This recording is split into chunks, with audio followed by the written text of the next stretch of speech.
बिना देखे तेरी तस्वीर बना सकता हूँ, बिना मिले तेरा हाल बता सकता हूँ। अरे मेरी मोहब्बत में इतनी ताकत है कि तेरे आँख के आंसू अपनी आँख से निकाल सकता हूँ।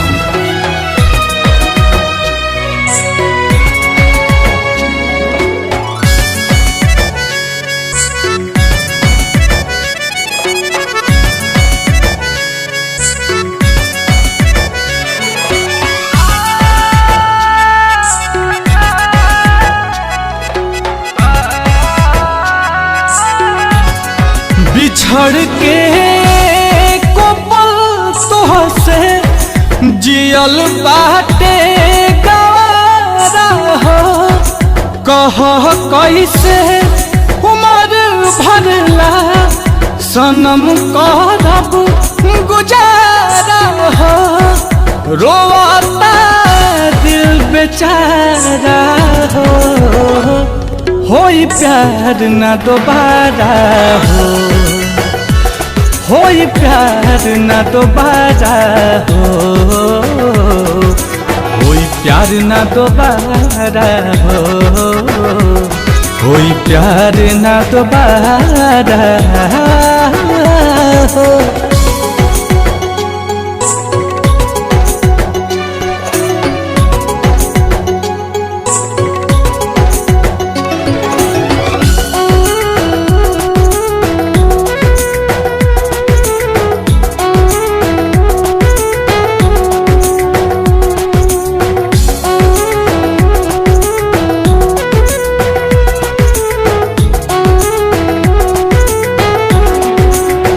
रूह दिल के ई बगिया अब कबो आबाद ना होई।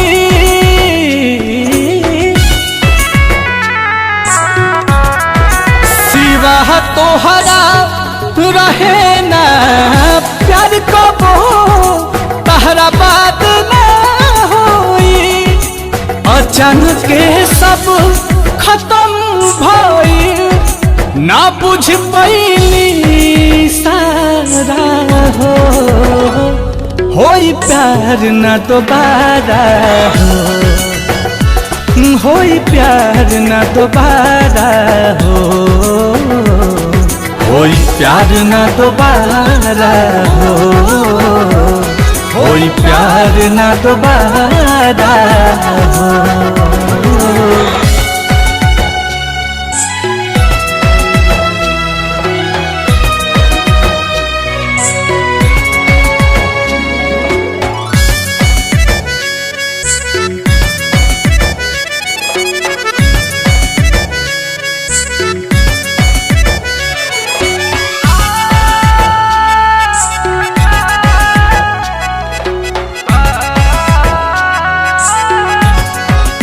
केहू औरी के कोरा में तोहार दिल खुश तो होई।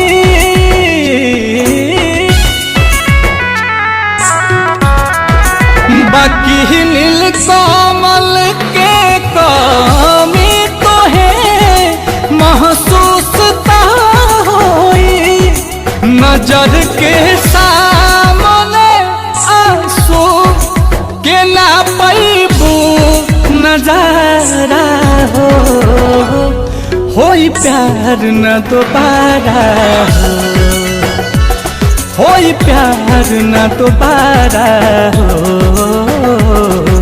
होई प्यार न दोबारा हो, होई प्यार न दोबारा हो।